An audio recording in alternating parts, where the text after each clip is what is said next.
Probably inside the ring, I stood in there too long. Also, not going in prepared fully, 100% in some of my fights. Really? Yeah, yeah. Why would you do that? Overconfidence, too much too fast. See, I was this kid growing up with nothing. East LA. At 55, Oscar De La Hoya finally came clean. Not about titles, not about money, but about fear. Real fear. The 5 men who made the Golden Boy feel weak in the ring. But here's the thing, talking about fear takes real courage, and Oscar showed that courage by being honest about the fighters who pushed him to his limits. These were not just losses, they were lessons. Each fight taught him something new about himself, each opponent showed him a different kind of challenge. And by sharing these stories, Oscar gives us a window into what it really means to be a champion. Because champions are not the ones who never lose, they are the ones who face their fears and keep fighting anyway. Let me take you through the 5 fighters who tested Oscar like no one else could, the men who made him question everything he knew about boxing, and the battles that defined his legendary career. September 18th, 1999, Las Vegas, the fight of the millennium. Oscar De La Hoya stepped into the ring against Felix Trinidad to unify the welterweight division. This was supposed to be Oscar's night, his chance to prove he was the best welterweight on the planet. For 8 rounds, Oscar put on a clinic. He was faster, he was sharper, he controlled the distance perfectly. His jab was like a whip, snapping Trinidad's head back again and again. The numbers tell the story. Oscar landed 263 total punches, compared to Trinidad's 166. His jab alone landed 143 times, while Trinidad only connected with 42 jabs. Oscar was winning big. But then something changed. Fear crept in. Not the fear of getting hit, the fear of what might happen if he got caught. Trinidad was known for his knockout power. As the fight went into the late rounds, Oscar started to worry. What if Trinidad landed one big shot? What if all his hard work went away in one moment? So Oscar made a choice. He decided to play it safe. He started running, boxing in circles, trying to survive instead of trying to win. From rounds 10 to 12, Oscar barely threw punches. He landed only 33 punches in those final 3 rounds, while Trinidad landed 64. Those championship rounds cost him everything. The judges gave Trinidad the win by majority decision. Oscar had dominated most of the fight, but he gave away the victory in the final minutes. The loss hurt, but what hurt more was knowing he beat himself. He let fear control his choices. He chose safety over victory. Looking back, Oscar admits this was one of his biggest regrets. He was winning the fight. The belt was his. But anxiety about Trinidad's power made him abandon the game plan that was working. This taught Oscar a hard lesson. Sometimes the biggest opponent in the ring is yourself. Fear can make you do things that go against everything you know, but here is what makes Oscar special. He learned from this mistake. He never made the same error again, and by talking about it openly, he helps other fighters avoid the same trap. That takes real strength. September 13th, 2003, Las Vegas. Oscar De La Hoya faced Shane Mosley for the second time. Their first fight had been close, with Mosley winning by split decision. This time, Oscar was ready. He had a point to prove. Oscar fought brilliantly that night. The statistics show he was clearly the better man. He landed 221 punches out of 616 thrown. Mosley only connected with 127 out of 496. Oscar outlanded him. Oscar outworked him. By every measure, Oscar won that fight, but the judges saw it differently. All 3 judges scored the fight 115 to 113 for Mosley. Oscar could not believe it. He protested right after the fight ended. How could he lose when he clearly won? The decision made no sense. For years, that loss bothered Oscar. He knew he had won. Everyone watching knew he had won, but the record book said otherwise. Then, years later, the truth came out. The real reason Oscar lost became clear. Shane Mosley admitted to using performance-enhancing drugs before that fight. He confessed in a legal deposition that he had used designer steroids. Drugs called THG and testosterone. Even worse, he used EPO, a blood doping drug that boosts stamina dramatically. EPO increases red blood cell production. This means more oxygen gets to the muscles. Fighters can go harder for longer. They recover faster between rounds. Mosley's blood levels showed he had dangerously high red cell counts from the drug. This gave him a huge advantage, especially in the late rounds. Now everything made sense. Oscar had outlanded Mosley for most of the fight, but in the championship rounds when fighters normally get tired, Mosley stayed strong. He even hurt Oscar late in the fight. The judges remembered those late rounds and gave Mosley the decision. Oscar was not fighting Mosley at his natural best. He was fighting a chemically enhanced version. The drugs helped Mosley steal rounds he should have lost. They helped him stay fresh when he should have been exhausted. This revelation changed how Oscar viewed the loss. He had not really lost to Mosley. He had lost to steroids. He had lost to cheating. The fear from this fight was not about Mosley's skill. It was the fear of unfair competition. The fear that no matter how good you are, someone might cheat their way to victory. Oscar's courage shows in how he handled this. He could have stayed bitter.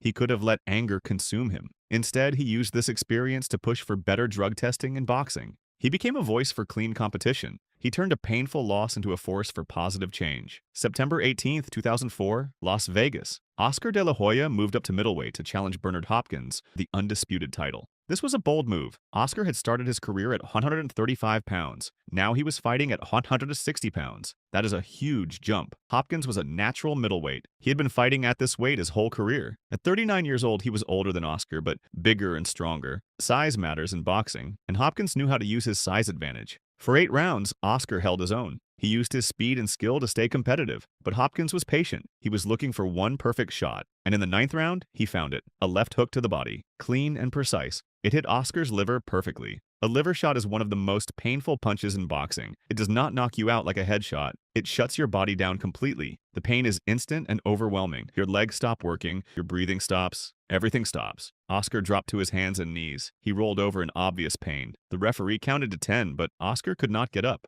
His body would not respond. The fight was over. Hopkins had knocked out the Golden Boy with one perfect punch. This loss showed Oscar a hard truth. There are limits to what size a fighter can compete at. No matter how skilled you are, if you move up too much in weight, you face men who are naturally bigger and stronger. Your speed and talent can only take you so far against someone who has 20 or 30 pounds of muscle on you. The fear Hopkins caused was physical. It was the fear of being outmatched by size, the fear of taking a shot that your body simply cannot handle. Oscar realized that moving up to middleweight might have been a step too far. His frame was built for lighter weights. At 160 pounds, he was fighting men whose punches he was never meant to take. But Oscar does not regret taking this fight. He could have stayed at welterweight and kept winning easier fights. Instead, he challenged himself. He tested his limits. He wanted to know how far his talent could take him. That takes incredible bravery. The Hopkins loss taught Oscar about his physical ceiling. It showed him where his natural advantages ended, and by accepting that lesson, he showed wisdom. Not every fighter is meant to conquer every weight class. Knowing your limits is just as important as pushing them. May 5, 2007, Las Vegas. The richest fight in boxing history. Oscar De La Hoya versus Floyd Mayweather Jr. The whole world was watching. This was the fight everyone wanted to see. Mayweather was different from Oscar's other opponents. He did not try to hurt you with power. He did not come forward and pressure you. Instead, he made you miss. He made you look foolish. He made you chase him around the ring while he picked you apart with perfect timing. Oscar has called Mayweather very intelligent, very smart, very calculated. Those words show respect. They show that Oscar understood what made Floyd so dangerous. It was not his power. Mayweather did not hurt Oscar during the fight. Oscar has said he took Floyd's punches just fine. The problem was that Oscar could barely land his own punches. Fighting Mayweather was like trying to hit a ghost. Every time Oscar threw a combination, Floyd was already gone. Every time Oscar thought he had an opening, Floyd slipped away. Oscar was forced to constantly take the fight to Floyd, otherwise there would be no fight. But that played right into Floyd's hands. Mayweather is a master counterpuncher. He wants you to throw first so he can counter. Oscar had to attack to have any chance of winning. But every time he attacked, Floyd made him pay. A quick jab here, a straight right there. Nothing devastating, but always accurate, always clean. The statistics from the fight show the frustration. Some unofficial scorecards had the fight close. Some even had Oscar ahead late in the bout. But the final numbers showed Mayweather winning with cleaner, more accurate punches. Floyd won by split decision. It was close on the cards, but in reality, Floyd controlled the entire fight. This loss frustrated Oscar more than any other. He was not hurt. He was not overpowered. He was simply outthought. Mayweather solved Oscar's style perfectly, and Oscar could not solve Mayweather's defense. After the fight, Oscar publicly criticized Mayweather's style. He called it defensive and boring. He said it was bad for boxing. This strong reaction shows how much the loss bothered him. Oscar was known for exciting fights. He came forward, he threw combinations, he gave fans action. But against Floyd, all that aggression was useless. The fear Mayweather caused was intellectual. It was the frustration of facing an opponent you simply cannot figure out. No matter what Oscar tried, Floyd had an answer. It was like playing chess against someone who sees 10 moves ahead. You know you are outmatched, but you have to keep trying anyway. What makes Oscar admirable is how he handled this loss. He did not make excuses about his performance. He gave Floyd credit for being smarter and more calculated.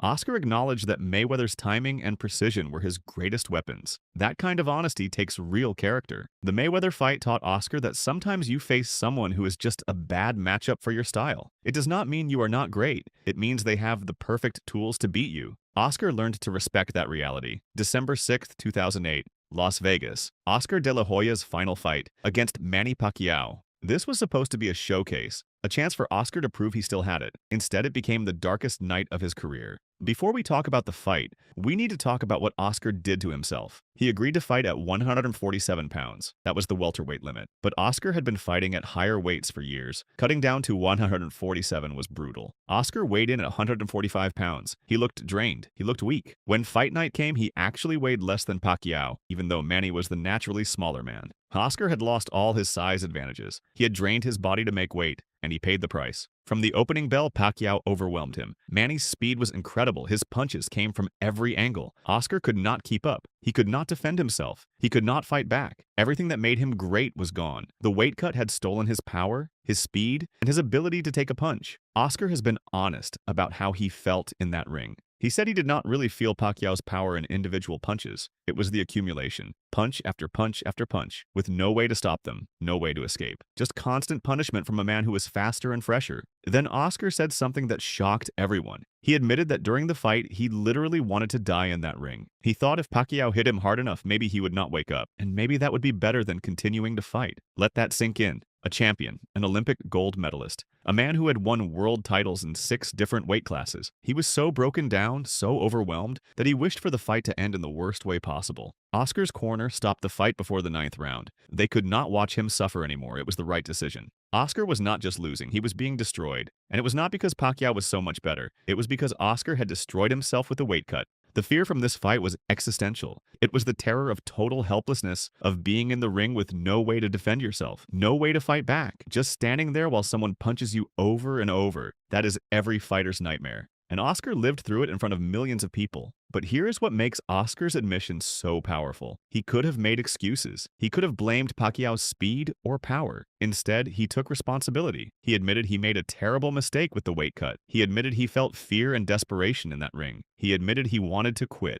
That kind of honesty is rare. Most fighters would never admit to those feelings. They would protect their image. But Oscar told the truth, even though it made him look weak. That actually makes him stronger. It shows he learned from his worst moment. It shows he understands what went wrong. And it shows he has grown as a person. The Pacquiao fight was Oscar's last. He never fought again after that night. Some people saw it as a sad ending to a great career, but Oscar sees it as a lesson, a reminder that fighters need to take care of their bodies, that making weight safely is more important than taking any fight, that your health comes before your pride. Oscar De La Hoya faced 5 men who exposed different parts of his game. Trinidad made him afraid of being caught with power late. Mosley showed him the pain of losing to a cheater. Hopkins taught him the limits of his physical frame. Mayweather frustrated him with skills he could not match. And Pacquiao destroyed him when he destroyed himself first. Each loss hurt in its own way. Each one taught a different lesson, but Oscar never ran from these memories. He never pretended they did not happen. Instead, he talked about them openly. He admitted his fears. He explained what each opponent did that made him feel vulnerable. That is what separates Oscar from other fighters. Many champions cannot handle talking about their losses. They make excuses. They blame judges or injuries or bad luck. But Oscar looks at his defeats clearly. He gives credit where credit is due.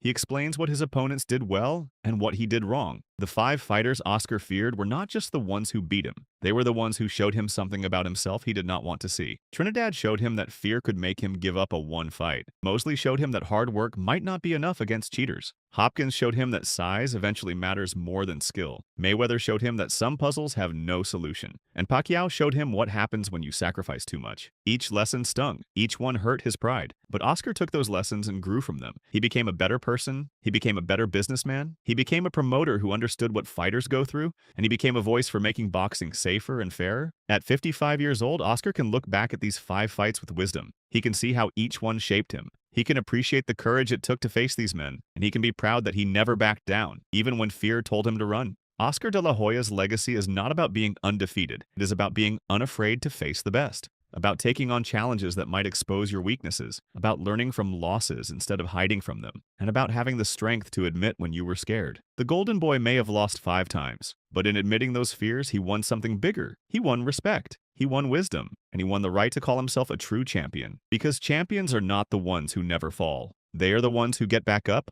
learn from the fall, and help others avoid the same mistakes. That is the real story of the 5 boxers Oscar De La Hoya feared. Not a story of defeat, but a story of courage. The courage to face your fears, admit your failures, and grow from both. That is what makes Oscar a legend. Not his wins, but his willingness to be honest about his losses.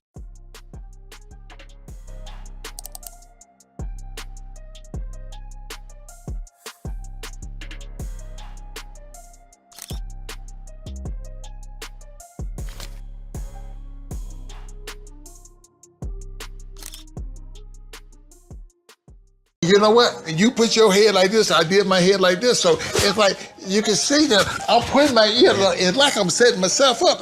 I do like this, and when you bit my ear, it show you how I pull my arm because you were holding my arm, and I pull my arm out. Good in the first fight. What happened here? He got bit, I think.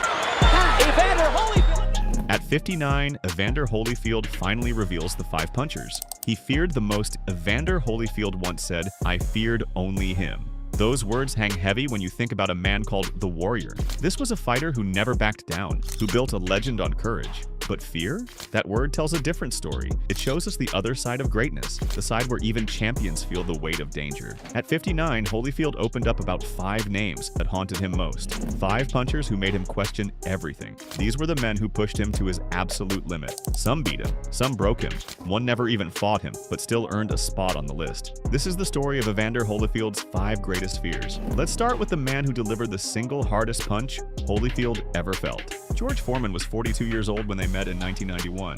Age had not softened him. If anything, time had made his power more terrifying. Holyfield described getting hit by Foreman as being struck with a bowling ball. Not a fist, not a glove. A bowling ball. That tells you everything about the type of force Foreman carried. This was not speed. This was not technique. This was pure, crushing mass transferred through bone and muscle into your skull. Foreman weighed more than Holyfield. He stood taller. He hit harder than anyone else in the division. When his punches landed, they did not look pretty. They looked slow. They looked harmless. But inside your head, everything rattled. Your teeth felt loose. Your vision blurred. Your legs forgot how to work. In round 11 of their fight, Foreman landed a looping right hand. Holyfield did not see it coming. It came down between his guard and crashed into his jaw. When he got back to his corner, Holyfield did something he had never done before. He asked his team if he still had all his teeth. Think about that. A man who had been hit thousands of times in his life suddenly wondered if his teeth were still in his mouth. That is the level of impact Foreman delivered. That punch bypassed the gloves, bypassed the mouth guard, and reached straight into the bone. Holyfield later said he could not stay in range too long against Foreman. He had to move constantly. He had to clinch. He had to survive. Winning that fight by decision was not about dominating Foreman. It was about escaping him. Holyfield spent 12 rounds running from a 42-year-old man because standing still meant getting destroyed. That is not control. That is survival. Foreman was bigger than Tyson. Foreman hit harder than Tyson. Holyfield admitted that openly. Where other heavyweights used speed and footwork, Foreman just swung a sledgehammer. His power came from sheer size and leverage. Fighting him was like trying to box a building. You could move around it, you could poke at it, but if it fell on you, you were finished. Holyfield won the fight, but the cost was clear. He left that ring knowing he had been in a war zone. The victory was real. The damage was permanent. Foreman had 68 career knockouts, an 84% knockout rate that proved his power was not just hype, it was documented destruction. Holyfield survived what many others could not, but surviving is different from winning comfortably. He barely made it through. Next came Riddick Bowe, the man who broke Holyfield in ways no one else did. Their trilogy in 1992, 1993, and 1995 is famous for all the wrong reasons. These were not tactical masterpieces, they were brutal, grinding wars of attrition. Bowe did not knock you out with one punch, he wore you down, round by round, shot by shot, jab to the head, hook to the body, over and over until you had nothing left. Holyfield said Bowe's punches took something out of him every single round. That is attritional warfare. That is punishment designed to break your spirit before it breaks your body. In their first fight, Bowe weighed 235 pounds. Holyfield weighed 205. That 30-pound difference showed up in every exchange. Bowe was bigger, stronger, and meaner on the inside. He used his size to bully Holyfield against the ropes. He dug hooks into the body until Holyfield's ribs screamed. He landed jabs that snapped Holyfield's head back again and again. Bowe handed Holyfield his first professional loss in 1992. That alone earns him a spot on this list. But it gets worse. In their third fight in 1995, Bowe knocked Holyfield out. Not just down, out. That was the only time in Holyfield's entire career that he was stopped by punches. Bowe put him on the canvas and kept him there. That is the ultimate proof of power. It does not matter how tough you are. It does not matter how much heart you have. When the right punches land enough times, your body shuts down. Bowe found that limit in Holyfield. He crossed it. The long-term damage from those 3 fights was severe. Holyfield fought on for years afterward, but he was never the same. The Bowe trilogy aged him overnight. It drained his reserves. It left scars that never fully healed. Winning 1 out of 3 fights against Bo does not erase the fact that Bo owned him physically. Bo took years off Holyfield's career. He made Holyfield pay for every second they shared in the ring. That is not just power, that is domination. The physical toll of fighting Bo cannot be overstated. Each fight lasted 12 full rounds of savage combat. Each round saw hundreds of punches thrown. Each punch carried bad intentions. Holyfield's face swelled after these fights, his body bruised purple and yellow, his corner worried between rounds. This was not boxing, this was warfare, and Bo won the war. He had a 78% knockout rate across his career, proving he could finish almost anyone he faced.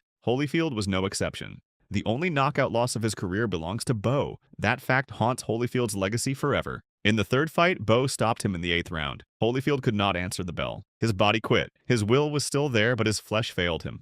That is what Bo did to people. He broke them from the inside out. Then there was Mike Tyson, the man everyone feared. Tyson was different from Foreman and Bo. His power was not about size or attrition, it was about explosiveness. Tyson threw punches like rattlesnake strikes, fast, sudden, deadly. Holyfield said Tyson's power was like nothing you could prepare for. Every punch felt like it could end the fight. Tyson did not need to land 10 shots. He only needed 1. That kind of threat changes everything. You cannot relax. You cannot breathe. You have to be alert every single second because one mistake means lights out. Tyson was very tricky according to Holyfield. He threw a lot more different shots than Foreman. He could get to you a lot quicker. That combination of speed and power created a psychological nightmare. Even if you survived the first round, you knew the next punch could be the one. Tyson's 44 knockouts proved that this was not just fear. It was a reality. He ended careers in minutes. Holyfield beat Tyson twice. He stopped him in the 11th round of their first fight. He won by disqualification in the rematch.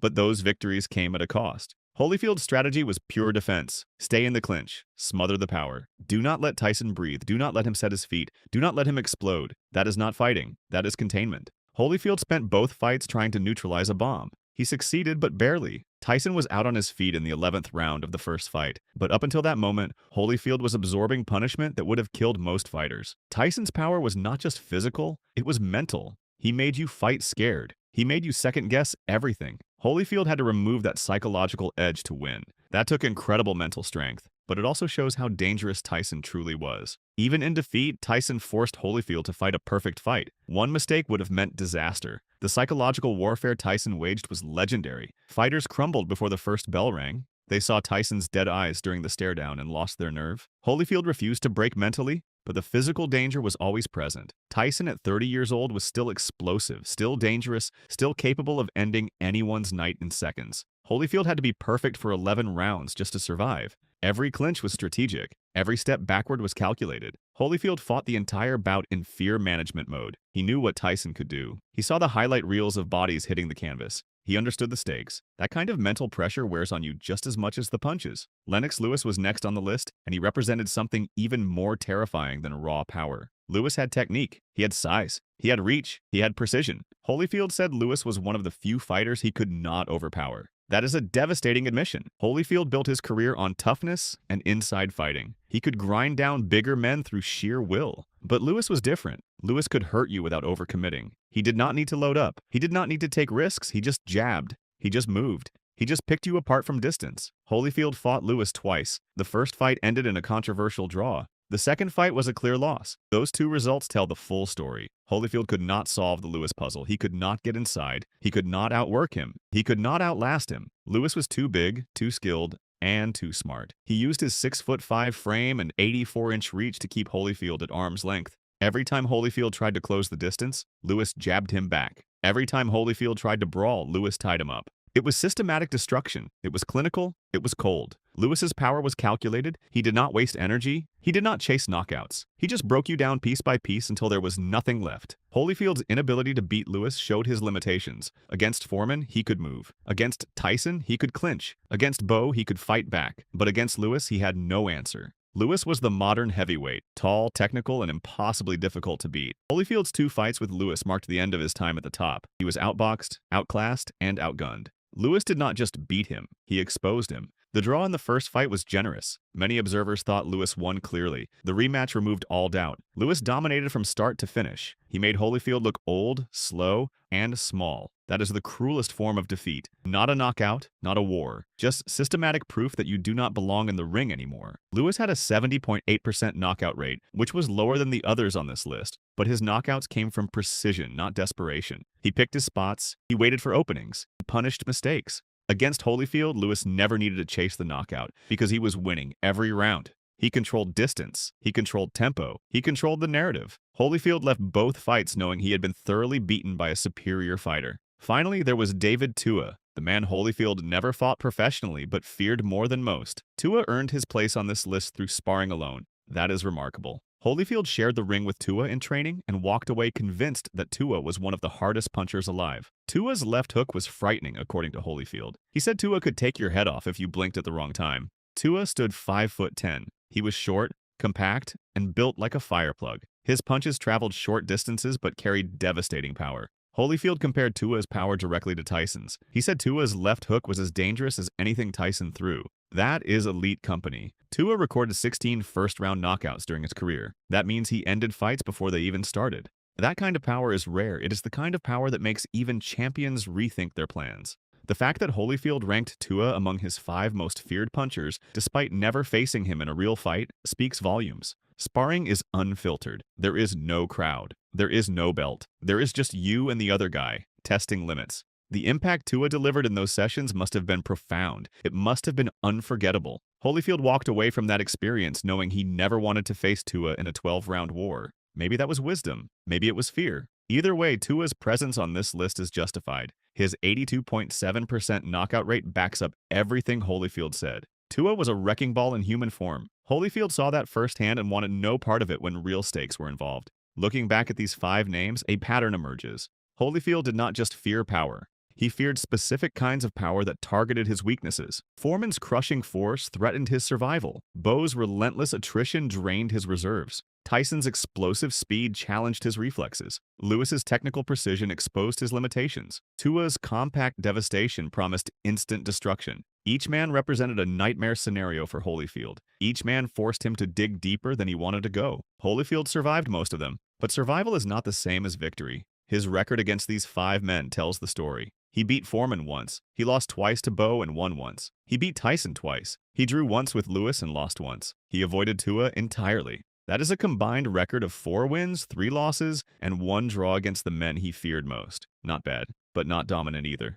The statistics reveal uncomfortable truths. Against these 5 elite punchers, Holyfield was essentially a 500 fighter. He won as much as he lost. The only reason his overall record looks better is because he padded it with wins against lesser opponents. But when faced with the absolute best, with the men who carried real knockout power, Holyfield struggled. He survived, yes, but he did not dominate. He scraped by, he held on, he endured. Those are not the words we use for greatness. Those are the words we use for survivors. The real cost of facing these 5 was not measured in wins and losses. It was measured in damage. Holyfield's body absorbed punishment that would have ended most careers. His chin held up under shots that should have knocked him unconscious. His heart kept him standing when his legs wanted to quit. But all of that came at a price. The Bo trilogy aged him. The Foreman fight battered him. The Tyson fights tested him. The Lewis fights broke him. By the time Holyfield retired, he was a shell of the fighter he once was. His reflexes were gone. His speed was gone. His power was diminished. He fought on too long because he did not know how to stop. But the damage was done years earlier.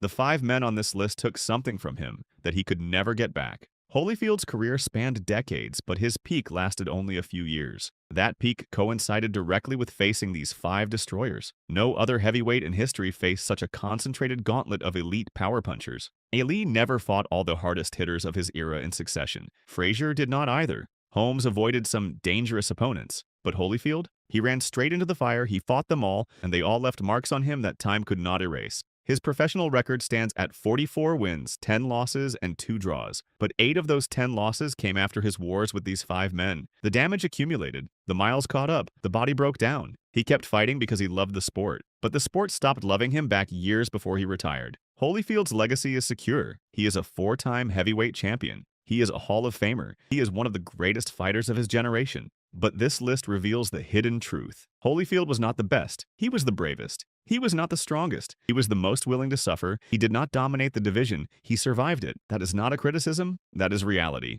Holyfield faced 5 of the most dangerous punchers in boxing history and came out the other side. He earned respect not by being unbeatable, but by being unbreakable. He earned his place in history not by avoiding danger, but by running straight toward it. The real deal was never about being perfect. It was about being brave enough to be scared.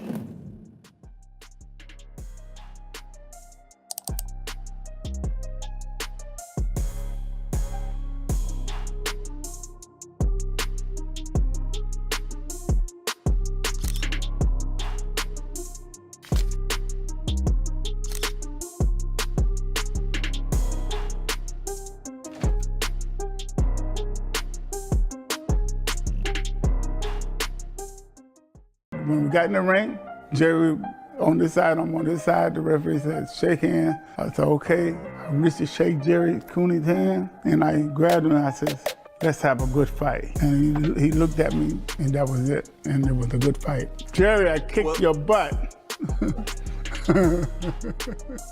At 76, Larry Holmes shocked everyone by finally naming the 5 boxers who truly scared him. You would think a champion who went 48 wins in a row would feel invincible, untouchable. But Holmes is different. He is willing to pull back the curtain and show us the truth. These 5 men made him feel something most champions refuse to admit: fear. Larry Holmes was not born into boxing royalty. He came from nothing. His family were sharecroppers in Georgia before moving to Pennsylvania. His father left when he was young. His mother raised 12 children on welfare.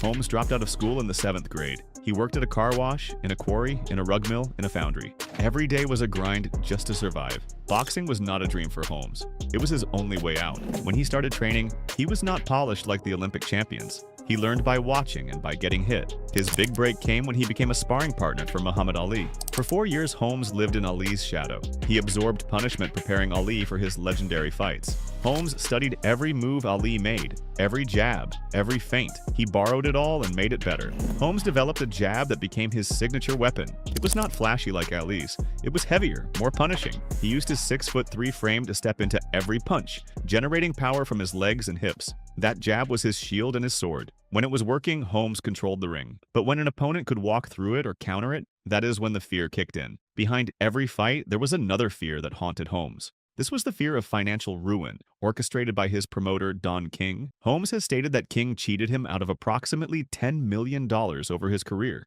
This was not simple theft. King used a complex system of hidden manager fees and consulting deductions. Holmes claims King took 25% of his purses as a secret manager, violating the basic rules of the sport. The specific numbers paint a disturbing picture. For the Ken Norton fight, Holmes was contracted for $500,000 but allegedly received only $150,000. For the Ernie Shavers fight, he was contracted for $200,000 but received just $50,000. For the Muhammad Ali fight, Holmes believes he was underpaid by an estimated $2 million.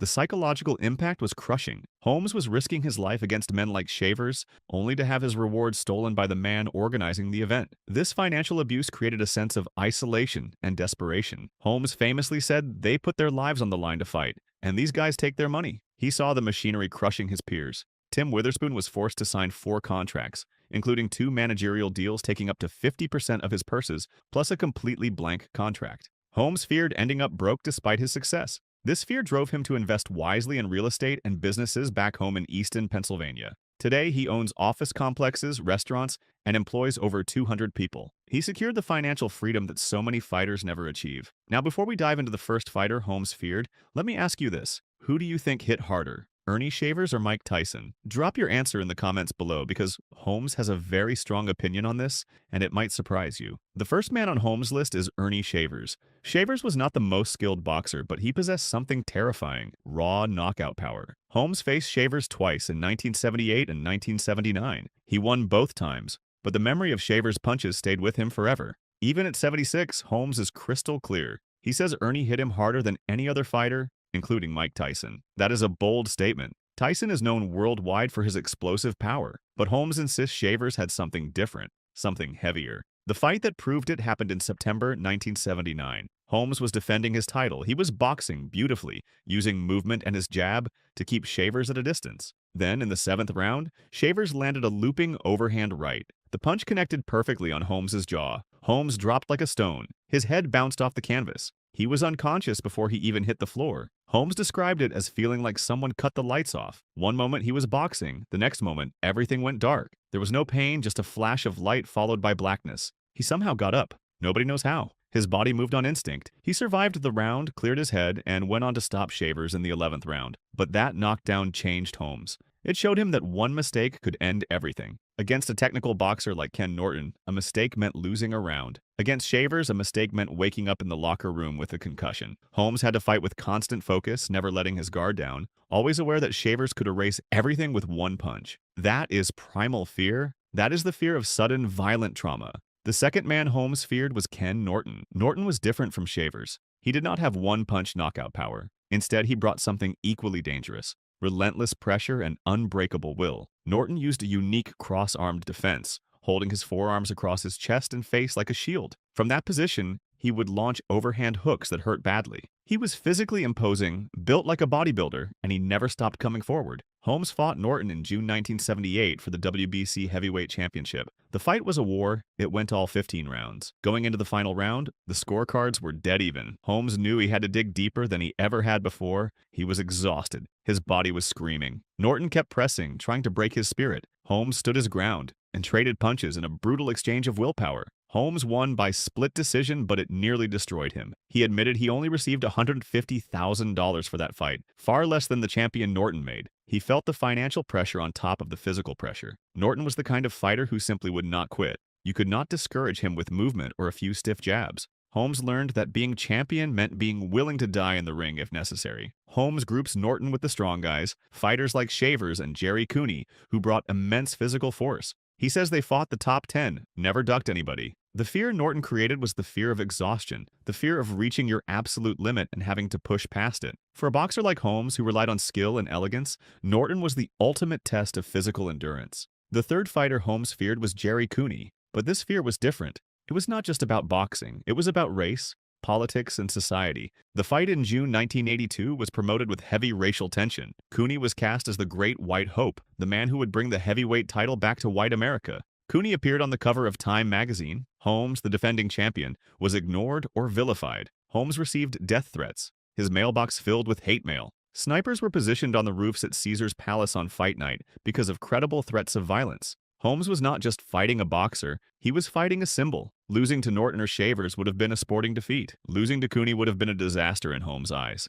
He felt he was fighting for the dignity of his race and his legitimacy as a human being. The pressure demanded perfection. Holmes has reflected on that night, saying it had to be perfect. He could not afford to be sloppy. Every movement had to be calculated to dismantle the narrative being built against him. Cooney himself was trapped in his own nightmare. Years later, Cooney revealed the abuse he suffered from his father, who told him he was no good, a failure. When Cooney lost to Holmes, he felt those words smack him across the face. Cooney was not just hype. He was a legitimate puncher with a devastating left hook. He had destroyed Ken Norton in one round. Holmes respected that power. He later admitted that Cooney had him hurt during the fight, but Cooney did not realize it. Holmes was dominating publicly, eventually stopping Cooney in the 13th round. But privately, inside the ring, he was moments away from disaster several times. The societal fear was underscored by a famous story. President Ronald Reagan had a secure phone line installed in Cooney's locker room to congratulate him if he won. There was no such phone in Holmes' locker room. This bias fueled Holmes' rage and his fear of being erased. He was not just fighting Cooney, he was fighting the establishment.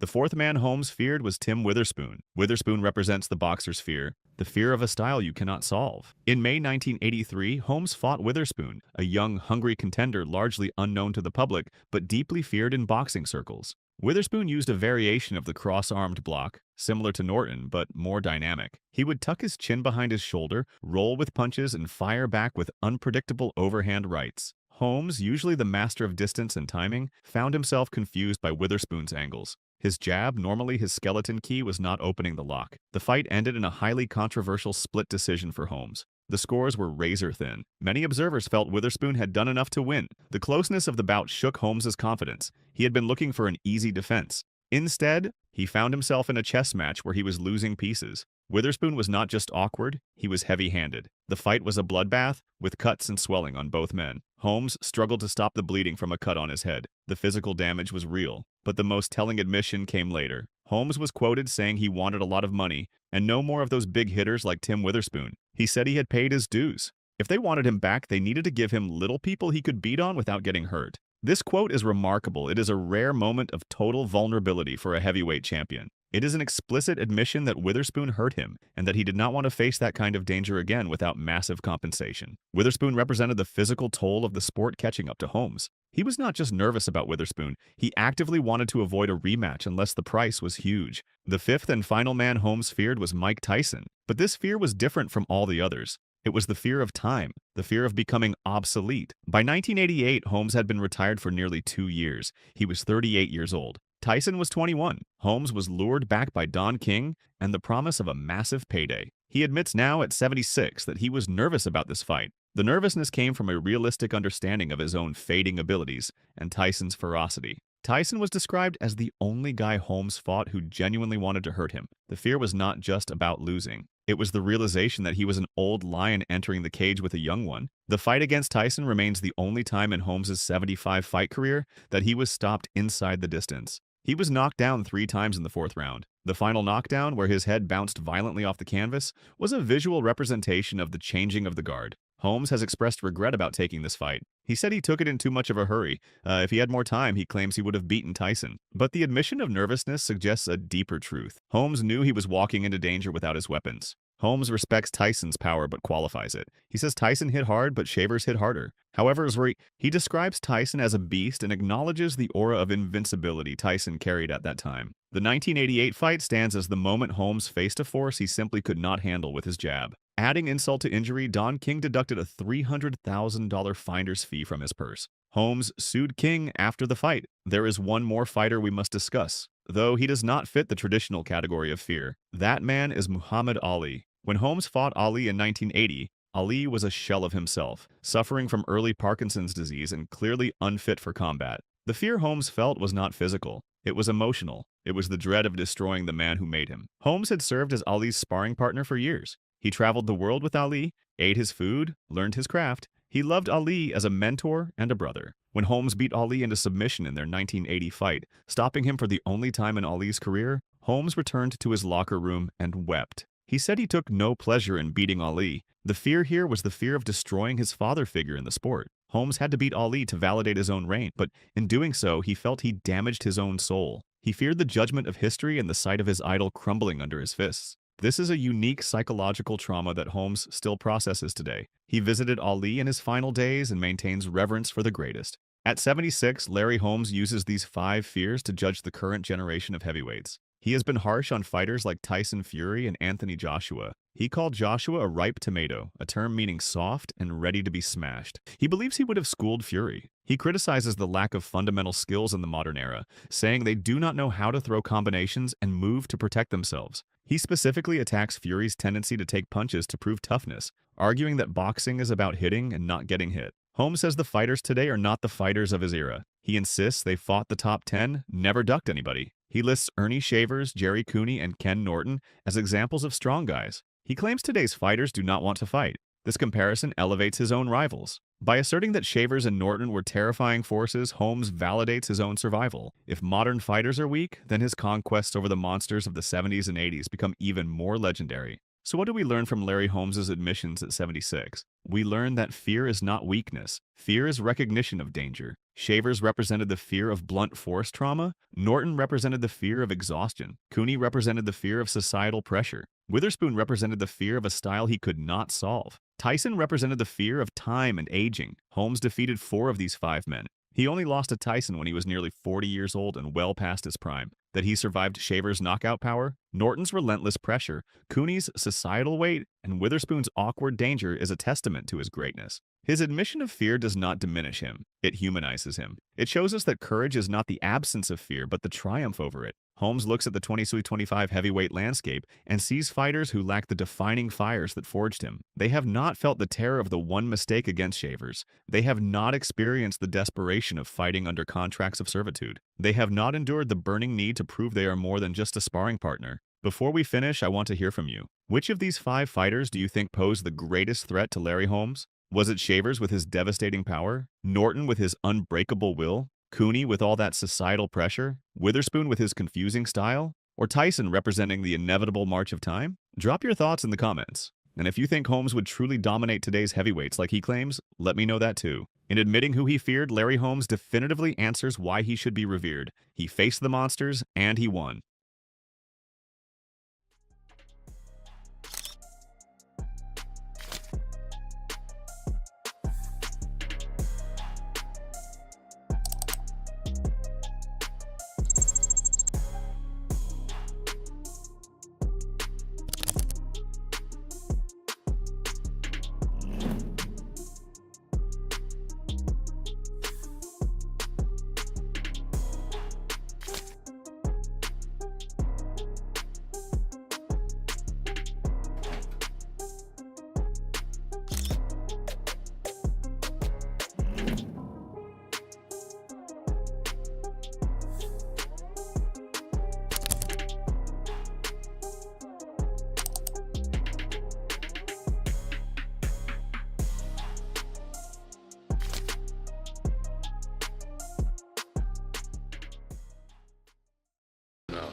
much faster, and my punches is much shorter than they've been for the last 2 fights. I'm concerned only about myself, what to look for from Joe Frazier. You're smiling as he takes those jabs.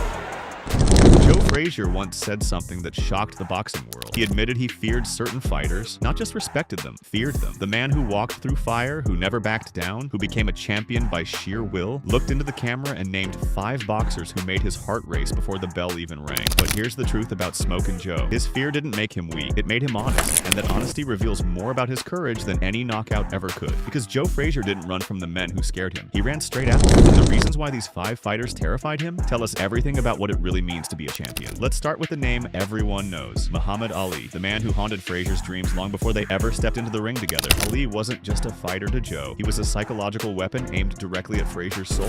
Joe once said that Ali was the fastest and the trickiest, that he made you think every single second. But the fear Ali created went deeper than footwork and speed. It went into places most fighters never have to face. Ali turned boxing into warfare. He called Joe a gorilla. He called him an Uncle Tom. He told the world that Frazier was ignorant, that he wasn't a real champion, that he was just a stand-in until the real king came back. And the worst part? People believed him. Joe had supported Ali when Ali lost everything. He loaned him money. He spoke up for him. And Ali repaid that kindness by trying to erase Joe from history. That's the fear Ali created. Not just the fear of losing a fight, but the fear of being forgotten. The fear that no matter how hard you worked, no matter how much you sacrificed, someone could take your story and rewrite it. Make you the villain. Make you disappear. Their first fight in 1971 became known as the fight of the century. And Joe carried the weight of the world into that ring. He wasn't just fighting Ali. He was fighting to prove he existed. Every punch Ali threw came with a question. Are you real? Are you worthy? Do you deserve to stand here? Joe answered those questions with his fists. He walked through a storm of punches that would have broken most men. His face swelled. His body ached. But he kept coming forward. And in the 15th round, Joe threw the most famous left hook in boxing history. He knocked Ali down. He proved he was real. But the effort it took nearly destroyed him. He ended up in the hospital after that fight. His body pushed beyond what should be humanly possible. And that was just the beginning. The victory should have been enough. It should have silenced the doubters and secured his place in history. But it didn't. Because Ali never stopped talking. He never stopped rewriting the narrative. And Joe never stopped fighting to reclaim his story. Before we go further, I want to ask you something. If you had to fight someone who tried to erase your identity, who turned the world against you, how would you respond? Would you walk toward them or walk away? Drop your answer in the comments below. And if you're enjoying this story about one of boxing's bravest champions, hit that subscribe button because we're just getting started. The fear Ali created reached its peak in Manila. October 1975, the Thrilla in Manila. Most people remember it as the greatest heavyweight fight ever, but Joe remembered it differently. He said it was the closest to death he had ever been. Think about that for a second. A man who made his living getting punched in the face, who fought the most dangerous men on the planet, said one fight brought him closer to death than anything else. The temperature inside the arena was over 120 degrees. The air felt like soup, and these two warriors went to war for 14 rounds. By the end, Joe couldn't see. His eyes had swollen completely shut. Ali was ready to quit. His corner thought he might die if they let him continue, but both men kept fighting because neither one could accept defeat. Ali forced Joe to a place where the body shuts down, where the mind separates from reality, where survival becomes the only goal. That's the fear Ali represented. The fear of the absolute limit. The fear that you might actually die trying to prove you belong. And Joe faced that fear 3 times. 3 times he stepped into the ring with the man who wanted to destroy him. And every single time, he showed the world what real courage looks like. The trilogy between these two men wasn't just about boxing. It was about 2 different visions of what strength means. Ali believed strength was in speed and intelligence. Joe believed strength was in heart and determination. And when those philosophies collided, the results were legendary. But Ali wasn't the only one who made Joe's heart race. There was another man, a man who didn't try to outsmart Joe or outbox him, a man who simply overpowered him. George Foreman, Big George, the giant who hit like a freight train. Joe said something about Foreman that still gives people chills. He said nothing hits harder than time. Nothing, except for George Foreman. Think about what that means. Time is the one thing that defeats everyone. Time breaks down every champion, every legend, every unbeatable force. And Joe put George Foreman in the same category as time itself. That's not just respect, that's fear. The fear of something you can't stop, something you can't overcome, something that's just too powerful. Their first fight happened in Jamaica in 1973. Joe was the champion. He was the man who beat Ali. Everyone expected a war. What they got was a demolition. George didn't just beat Joe, he destroyed him. 6 knockdowns in 2 rounds. Joe tried to do what he always did. He tried to walk forward, slip punches, get inside, and work the body. But George just pushed him back with one hand, like Joe was a child. wild. Joe would try to duck under punches using the style that confused Ali, and he'd duck right into George's uppercut. That uppercut became Joe's nightmare. The one punch he couldn't avoid. The one weapon he had no answer for. Joe later admitted that George was too strong, that he had too much firepower. It wasn't about skill or heart. It was about physics. George Foreman was simply too big and too powerful for Joe's style to work. Someone once compared George's punching power to getting hit by a semi-truck going 40 miles per hour. Not a car, a truck. And Joe learned that the hard way. The fear George created was different from Ali. Ali made Joe fear erasure. George made Joe fear destruction. The fear that your best simply isn't good enough. The fear that there's a ceiling you can't break through. Joe fought George twice, and both times the result was the same. George proved that even the toughest heart in boxing couldn't overcome raw, overwhelming force. But here's what makes Joe special. He never made excuses. He never blamed the referee or the conditions or bad luck. He just said George was better, and he moved on. That's the mark of a true champion. Facing your fear, accepting the truth, and keeping your dignity intact. Joe understood that sometimes you meet someone who's just built different. Someone whose natural gifts create an impossible puzzle. And instead of making excuses, Joe simply acknowledged reality. That kind of honesty is rare in sports. Most fighters spend years explaining why they lost. Joe just tipped his hat and kept being Joe. He didn't let those defeats define him. He didn't let them break his spirit. He accepted them as part of his story and kept living with his head held high. George represented a truth Joe had to accept, that even the bravest heart can meet a force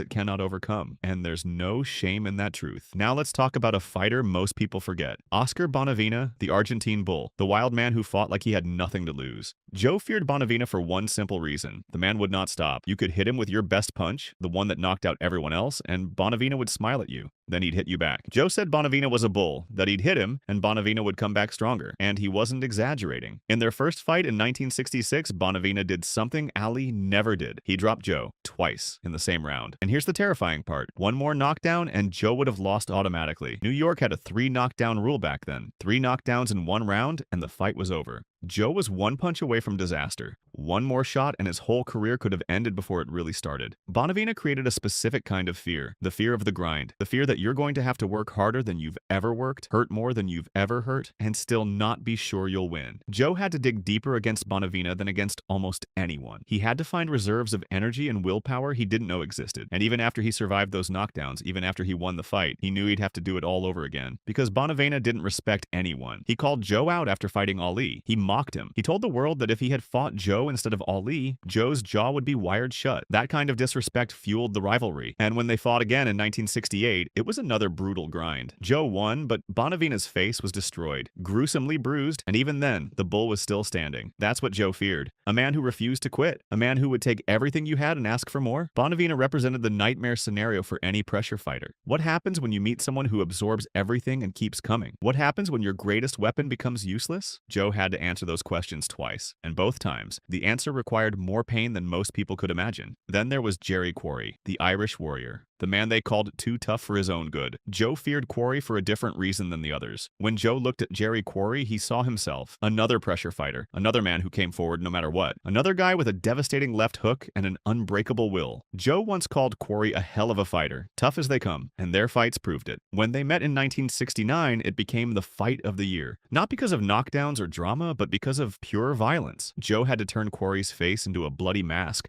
just to make the referee stop it. He opened a cut so deep that you could see the white of Quarry's eye through the torn flesh. And even then, Quarry didn't want to quit. The referee had to save him from himself. That's the fear Quarry represented. The fear of the mirror. The fear of hurting someone just like you. Joe knew that to beat Quarry, he had to become a butcher. He had to do damage that would haunt him later. Because Quarry wouldn't back down. Quarry wouldn't quit. Quarry would fight until his body gave out. And Joe had to be the one to break him. That creates a psychological burden most fighters never talk about. It's one thing to knock out a guy who talks trash. It's another thing entirely to destroy a warrior who earned your respect. Quarry fought everyone. Ali, Foreman, Norton, Shavers, all the legends, and he gave them all wars. But Joe had to fight him twice, and both times he had to do things he wished he didn't have to do. That's real fear. Not the fear of losing, but the fear of what you have to become to win. Joe saw Quarry as a reflection of his own warrior spirit, and having to systematically dismantle that spirit, knowing it could just as easily be him on the other side, created a different kind of weight, a moral weight that champions rarely discuss but always carry. And finally, there's the fighter almost everyone forgets, Eddie Machen. Machin, the veteran, the gatekeeper, the man who made a young Joe Frazier feel completely lost. Joe was only in his 13th professional fight when he faced Machin. He was still learning, still figuring out how to be a pro, and Machin had been in the ring with Sonny Liston, Floyd Patterson, and all the legends of that era. He knew tricks Joe had never seen before, and in the first round, Machin made Joe pay for his inexperience. He timed Joe perfectly and hit him so hard that Joe went flying through the ropes, not down, through the ropes, out of the ring. That's humiliation on a different level. That's the kind of moment that can destroy a young fighter's confidence forever. Joe scrambled back into the ring and beat the count, but the damage was done. Not to his body, but to his mind. He realized he was in over his head. He was fighting a man who knew things he didn't. A man who could see punches coming before Joe even thought about throwing them. A man who had survived Sonny Liston's mind games and power. The fear Machin created was the fear of the unknown. The fear that there's a whole level to this sport you haven't reached yet. The fear that you might not be ready. Joe eventually stopped Machin in the 10th round, but he never forgot that first round. He never forgot the panic of being knocked out of the ring. And he never forgot that Machin, the forgotten veteran, taught him more about boxing in one night than a year in the gym ever could. Joe later said Machin was the smartest technician he faced besides Ali. That's high praise from a champion, and it shows that fear comes in many forms. Sometimes it's a giant like Foreman, sometimes it's a motor mouth like Ali, and sometimes it's an old man who knows exactly where to put his feet to make you fall. Machin proved to Joe that experience is its own kind of power, that ring intelligence can be just as dangerous as raw strength, and that a young fighter, no matter how talented, still has lessons to learn that can only come from someone who's been there before. So here's what we learned from Joe Frazier's list. Fear isn't weakness. Fear is awareness. Joe feared Ali because Ali could erase him from history. He feared Foreman because Foreman could break physics and overpower anything. He feared Bonavina because Bonavina refused to stay down. He feared Quarry because Quarry forced him to become something brutal. And he feared Machin because Machin showed him how much he still had to learn. But Joe didn't let fear stop him. He didn't avoid these men. He didn't make excuses. He fought them all. And in doing so, he proved something more important than any championship belt. He proved that courage isn't the absence of fear. It's the decision that the goal is more important than the terror standing in your way. Every fighter feels fear. The difference between champions and everyone else is what they do with that feeling. Do they let it paralyze them, or do they let it sharpen their focus? Joe chose the latter every single time. Joe Frazier named 5 fighters he feared most, and then he beat 4 of them. The only one who truly defeated him was George Foreman. But even in those losses, even in those brutal knockdowns, Joe never stopped being Joe. He never quit. He never complained. He just kept moving forward. That's the legacy of Smokin' Joe Frazier. Not that he was fearless, but that he fought anyway. And that's a lesson every one of us can carry outside the ring. Whether you're facing a challenge at work, a problem in your personal life, or a goal that seems impossible, the lesson is the same. Feel the fear, acknowledge it, respect it, and then do what needs to be done anyway. That's what separates people who achieve their dreams from people who just talk about them. Joe faced 5 of the most dangerous men ever to lace up gloves. He looked fear in the face and decided his legacy mattered more. So what do you think? Which of these 5 fighters would have scared you the most? Let me know in the comments. And if this story inspired you, make sure you're subscribed because there are so many more legends to talk about. Thanks for watching. And remember,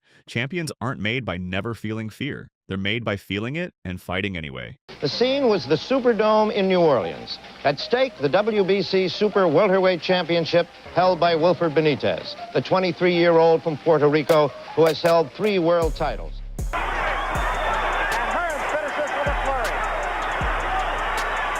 That's it. It's all over. And a great fight it was. Excellent fight. 2 good warriors. I hated him. Those words came from a man who once seemed untouchable. Wilfred Benitez was called El Radar, the Bible of boxing, a defensive genius who could see punches before they were thrown. At 17, he became the youngest world champion in boxing history. He had the footwork of a dancer and the mind of a chess master. But today, he lies silent in a small apartment. He cannot walk, he cannot speak, he cannot recognize his own face in the mirror. The sport that made him a legend destroyed him completely. This is the story of 5 boxers who shaped his rise and his fall. These were not just opponents, they were rivals. He hated for different reasons. Each one left a mark that never healed. Each fight revealed another crack in the foundation of his genius. This is the tragedy of Wilfred Benitez, told through the 5 ghosts that haunted his entire career.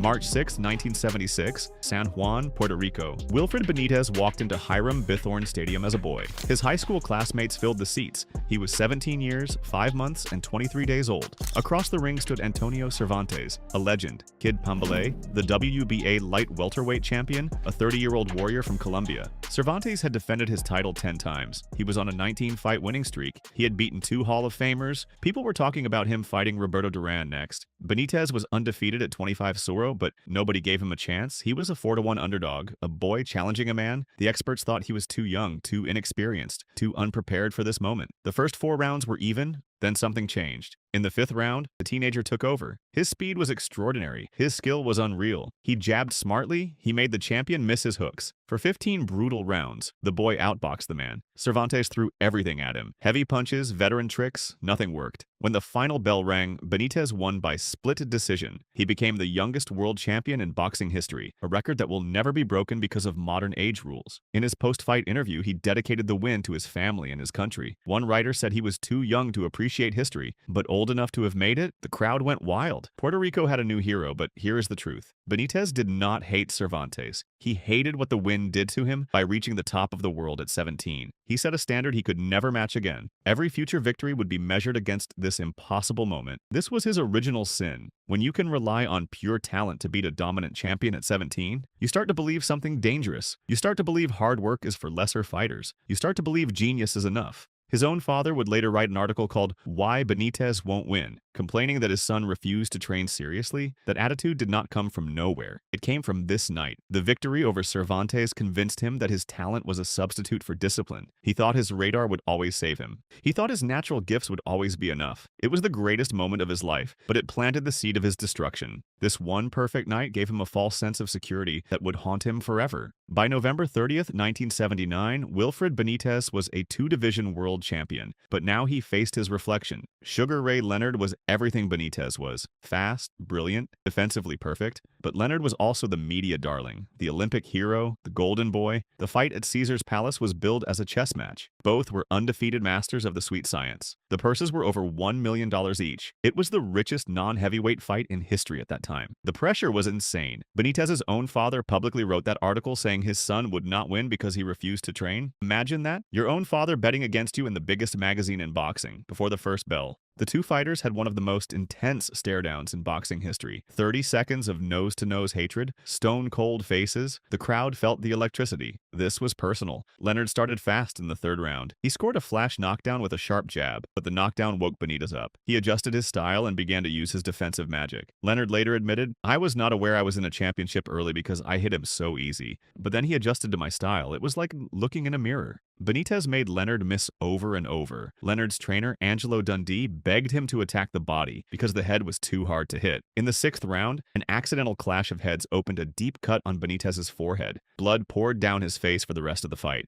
Despite the cut and the knockdown, the fight stayed competitive. It was a battle of feints and counters, subtle shifts in weight and angle, science versus science. Two young masters testing each other. Then came the 15th and final round. Leonard was ahead on all 3 scorecards. He landed a left hand that put a tired Benitez down for the 2nd time. Benitez got up, but the referee stopped the fight. There were only 6 seconds left on the clock. 6 seconds? It was his first professional loss, a TKO that denied him the honor of finishing on his feet. After the fight, Leonard praised him. No one can make me miss punches like that. But then came the ultimate insult. Leonard refused to ever give him a rematch. For Benitez, this was unforgivable. It suggested that Leonard knew how close the fight was and wanted no part of a second encounter. The loss to his mirror image, the controversial stoppage, and the denial of redemption created a deep bitterness. But this wound became fuel. The humiliation of his first defeat would drive him to the most disciplined performance of his career. He would channel this hate into a cold, focused fury, and he would unleash it on another legend. Before his date with destiny against Roberto Duran, Wilfred Benitez had to make history again. On May 23, 1981, he moved up to the 154-pound division to challenge Maurice Hope for the WBC Super Welterweight title. If he won, he would become the youngest 3-division world champion in boxing history. Nobody had done it in 43 years since the legendary Henry Armstrong. But this fight revealed something troubling. Maurice Hope was a tough, disciplined southpaw. He was durable and relentless. He kept pressing forward. He absorbed Benitez's shots and refused to be discouraged. Broadcast commentators noted that Benitez was getting a little frustrated. He seemed confused by his inability to stop the champion. For long stretches, Benitez was forced to tee off on Hope, who simply would not go down. The fight was tough and draining. Some observers noted that Benitez already had the look of a fading fighter. For 11 rounds, it was a grueling contest. Benitez was winning rounds, but not dominating. Hope kept coming. He kept throwing punches. He refused to quit. Benitez's punches, which had once seemed so sharp, were not having the same effect. Something was wrong. Then, in the 12th, came the flash. Benitez feinted, dipped, and unleashed a perfect overhand right. It landed flush on Hope's chin. The champion was knocked out instantly. He stayed on the canvas for 7 terrifying minutes before he could be helped to his feet. The knockout was named one of the best of the year. Benitez had secured his place in the history books. This victory is the perfect symbol of his entire career. Long periods of struggle and inconsistency, then one moment of breathtaking genius that covered up all the flaws. The frustration visible during the fight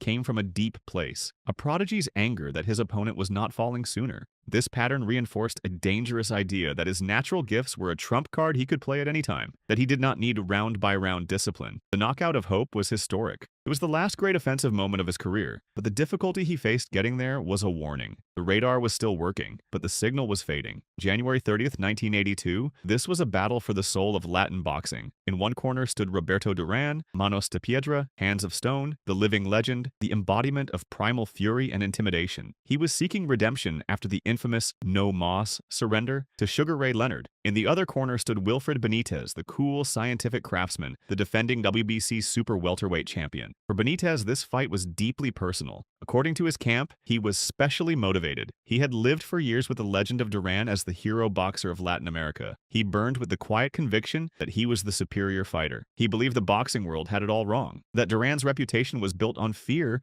not skill. The hate Benitez carried into this fight was not hot-blooded anger. It was cold, intellectual contempt. He disdained Duran's reputation, which was built on aggression and intimidation. Benitez viewed this style as primitive. His entire game plan was designed not just to win, but to systematically destroy the myth of Hands of Stone, to prove the superiority of boxing science over brute force. His post-fight assessment, delivered in broken English but with crystal clarity, was the ultimate dismissal. I am a smart boxer, and that is not good for him. What happened over 15 rounds at Caesar's Palace was a tactical surgery. Benitez executed a game plan that he, not his father, had created in the hours before the fight. After studying tapes of Duran's recent fights, Benitez found a crucial flaw. Opponents were afraid to throw right hands at him. Benitez vowed to do the opposite. From the opening bell, he speared Duran with daring right-hand leads, a risky punch that kept the brawler off balance and set up his own sharp left hooks. The result was a masterful display. The dominator was dominated, the intimidator could not intimidate. Benitez frustrated Duran at every turn. He made him miss wildly and countered with precision. In a final act of supreme confidence, after being wobbled in the 12th round, Benitez chose to engage Duran in a gorgeous street fight on the ropes in the 15th. He wanted to prove once and for all that he could beat the legend at his own game in his own territory. The unanimous decision victory was so complete that many ringside observers felt the official scorecards, which were relatively close, were an abomination. Duran's own legendary trainer, Ray Arkell, confessed he knew the fight was lost as early as the 3rd round. This victory was Benitez's masterpiece, the ultimate validation of his genius, but it was also his last great victory, having achieved this perfect cerebral assassination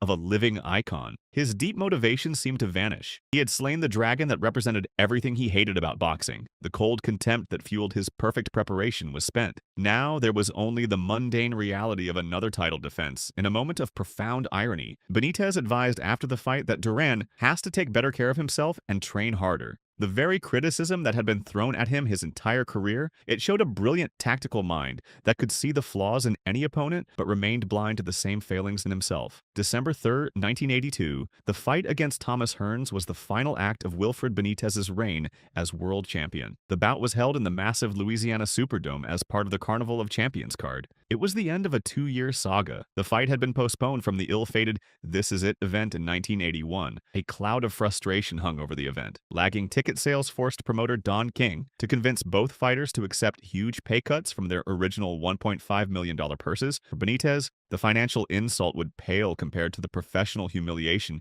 he was about to suffer. The hate that defined this loss was the most devastating imaginable for a defensive artist, a man who called himself the Bible of boxing. The ultimate insult is not to be overpowered or knocked out. It is to be outthought, outmaneuvered, and outboxed. Thomas the Hitman Hearns was feared for having arguably the most destructive right hand in boxing history. Yet he did not beat Benitez with his power. He beat him with his brain. As one writer perfectly summarized, Hearns outboxed the master boxer. It was a fundamental destruction of Benitez's very identity as a fighter. The 15-round contest ended in a majority decision loss for Benitez. Hearns, typically the aggressor, adopted a different strategy. He used his huge height and reach advantages to control the distance with his jab. He boxed smartly from the outside, he scored a clean knockdown in the 5th round with a right hand. Benitez was credited with a knockdown of his own in the 9th, but replays clearly showed it was a phantom knockdown. Hearns had simply stumbled after Benitez stepped on his foot. Most remarkably, Hearns suffered a major injury to his right hand. In the 8th round, he was forced to fight for nearly half the bout using almost only his left hand, yet he still did enough to win on the scorecards. This made the loss even more painful for Benitez. He could not even beat a one-handed opponent. This defeat was the definitive end of Benitez's time at the top. It was the last world title he would ever hold. It was his last truly great performance. Even in a losing effort from this point on, his career went into a steep and rapid decline. The loss to Hearns was a symbolic triumph of disciplined strategy over inconsistent genius.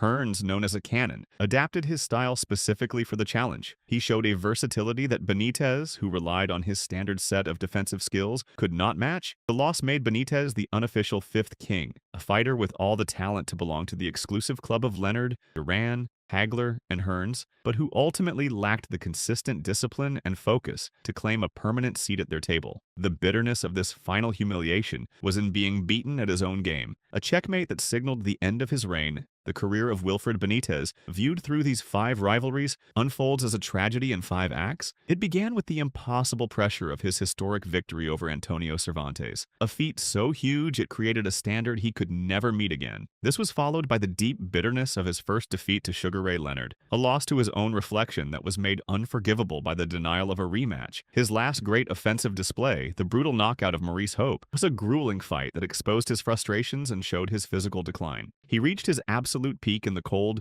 cerebral assassination of Roberto Duran, a victory so complete that it seemed to burn out the motivational fire that fueled it. Finally, his era ended with the ultimate humiliation against Thomas Hearns, where the master boxer was, for the first time, decisively outboxed. The weight of these conflicts was unsustainable for a fighter who lacked a foundation of discipline. The pressure to be perfect, the sting of the first loss, the frustration of a draining battle, the emotional peak of destroying a legend, and the humiliation of being outmastered. Benitez was a fighter of brilliant moments, not of sustained greatness. The complex hates that drove his most brilliant performances were the same forces that burned him out. They left him with little motivation for the long, hard road required to stay at the top. His decline in the ring is connected to his tragic fate. Outside of it, the most heartbreaking moment came years later. During a visit from Sugar Ray Leonard, Benitez, his memory destroyed by his condition, watched a replay of their classic fight in a moment of brief clarity. He turned to his old rival and said, "Ray, I did not train for that fight." In that single, devastating admission lies the entire tragedy of Wilfred Benitez. It is the confession of a genius who knew, all too late, that talent alone was never enough. The final image is of the silent champion, a man whose body paid the ultimate price for a career defined by conflict. Both with the legends in the opposite corner and with the undisciplined prodigy within, the echoes of those 5 great rivalries, once the soundtrack to a golden era, are now lost in a profound and tragic silence.